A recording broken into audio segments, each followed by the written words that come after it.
Mother's Day is upon us, or as I like to call it, Grandmother's Day. Just kidding, kind of.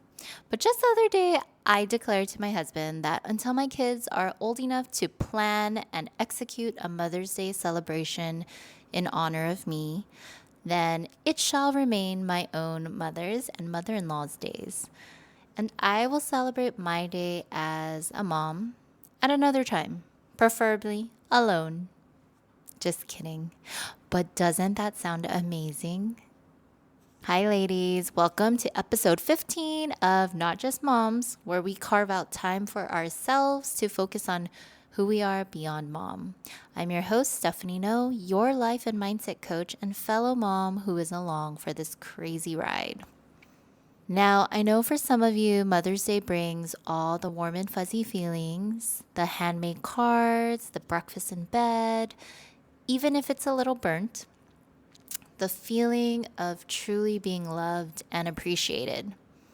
However, I'm guessing for a good chunk of us, maybe that other 80%, by my highly scientific estimation, we wake up and go about our usual routine, getting the kids to their many activities or games, running the errands, and as usual, taking care of everything. And you might end your day feeling a little blah and unappreciated. When you finally get a minute to settle in at the end of the night when everyone's fast asleep, you might realize that maybe there was a little part of you that wished for something more, to be seen and appreciated by the people who you love the most. Can anyone relate to that? Well, that's what we're diving into today. How to get what you want this Mother's Day and beyond. Because here's the thing I know about all of you incredible women listening. You spend so much time making sure everyone feels loved and celebrated that you often put your own needs way, way, way down at the bottom of the list. You might hint and you might hope that you get what you want, but do you actually ask for what you truly want and need? Especially on a day that's supposed to be all about you. Just like we encourage our children to use their words and to ask for what they want, well, it's time we model the behavior and do the same for ourselves. We have to become our own best advocates. Because honestly, I don't want another one of us moms to wallow in that feeling of disappointment. It's real. I've been there early on in my motherhood journey. And I sat there for a very long time, wishing that things would change and never voicing my disappointment. And it stings. And you know what I've learned from both my own experiences and from talking with so many of you? A big part of avoiding that letdown is taking the reins before the day arrives. It's about speaking up for your needs and wants. You deserve to have your needs met too. So today, we're not just going to hope for the best. No. We're going to talk about how to intentionally shape your Mother's Day experience by clearly communicating what you truly want and need. Because let's face it, all these wonderful people in our lives, they mean well, but they are not mind readers. I know, shocking. So let's start with you. Take a quiet moment this week and ask yourself, what would your ideal day look like? What would your ideal Mother's Day feel like? Not what you think it should look like, not the Pinterest perfect image, but what would genuinely leave you feeling appreciated and nurtured?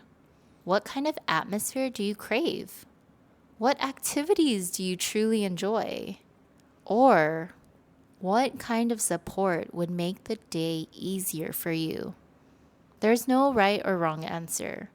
It's all about your needs. There's this content creator who I love, Wendy Wynn of at Wendy's Lookbook on Instagram. I'm sure many of you have heard of her or seen her things. And she openly shares her difficult or estranged relationship, or shall I say, lack of relationship with her own mother. And she talks about how Mother's Day is quite a difficult day for her. And you know what? I had never really thought about that before I encountered her posts in writing.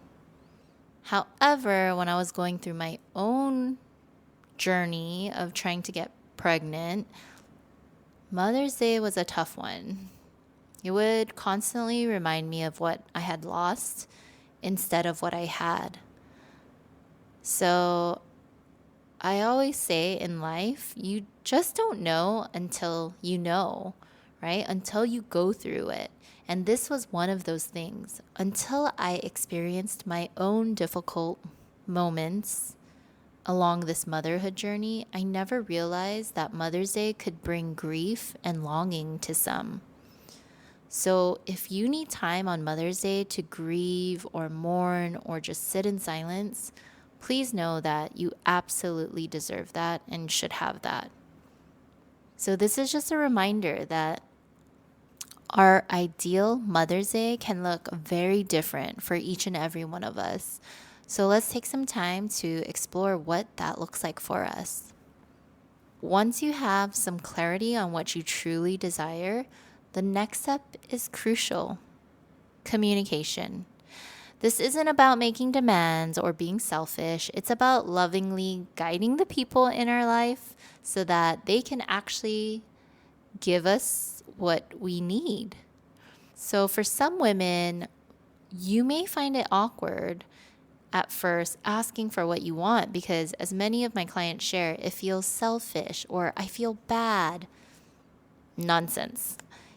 It just feels awkward because it's something new. You haven't done it before, and just like everything new, it's going to feel a little weird and uncomfortable at first. But trust me, it gets easier. So here are some practical ways to advocate for yourself and to hopefully make it less awkward and uncomfortable for you. So number one is be specific. Instead of a vague, "I'd like to relax," try something very specific, like, "I'd like to read for an hour uninterrupted this morning." Or instead of, "Let's just eat brunch." If there's a specific restaurant that you've been wanting to try, just give your husband or your kids the name of the restaurant. There's no need to be mysterious. Just let them know. And number two, let's focus on using I statements and focus on your feelings. So something like, "I would love to take a mini hike somewhere that day. It would mean a lot to me if we could make that happen." This is so important because sometimes we start talking about one thing with our spouse or partner, and I could see how this could go south very quickly if not communicated well. So imagine I started the conversation with my husband like this: "Since you never plan anything for Mother's Day, I want you to know that I want to go on a hike by the water on Saturday." I mean, how do you think he would receive that? I'm just saying it out loud and I'm imagining it, my husband saying it to me, and I'm getting worked up. However, if I just started with, "Hey, I would love if we could spend time together as a family outdoors on Saturday. It would mean a lot to me if you could put something together." Can't you just feel the difference? It's a total shift in energy and vibe. Number three, don't do it yourself. If you don't want to plan it, don't plan it. No, really.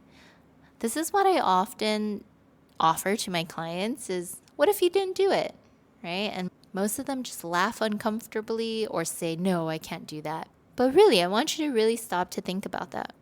What would happen if you didn't plan it? Sometimes by stepping back, you create space for others to step up. You'd be surprised what can happen if you allow people some space to step up. And number four, delegate. If you're tired of planning for your own mom or your partner's mom, suggest, let's text my brother and sister to see what they have in mind. AKA, let's try to spread the responsibility. Or if you're hosting, make it very specific. Brother, can you pick up the cake this year? Sister, I'm making steaks. Can you bring a salad? Now, why is this proactive self-advocacy so important? Because if you don't express your needs, the chances of those unspoken expectations leading to disappointment are pretty high, right? If we don't say what we need or want, then there is zero chance of it being met. However, if we voice it and say it and put it out there, there's a higher chance that it might be met. Think back to those previous Mother's Days where you felt a little let down. What could have been different if you had voiced what you truly wanted beforehand? What's one Mother's Day wish that you've never actually voiced? So this week, your mission, should you choose to accept, is to use your voice for yourself. What a change, right? Typically, we're advocating at work, for our kids, for our family. But this week, make it about you. Think about your ideal Mother's Day and then take one small step to communicate one of those desires to someone who can make it happen. Let's aim for a day filled with genuine joy and memories, not quiet disappointment. What's one thing you're going to ask for this year? I would love to hear what you're planning to ask for. And if you need ideas, feel free to tag me or message me on Instagram at Stefano Coaching, or come find me on YouTube at Stefano Coaching. Let's support each other in having the Mother's Day that we deserve. So remember, you are worthy of being celebrated in a way that truly resonates with you. And it all starts with you using your voice. I'll talk to you guys later. Bye.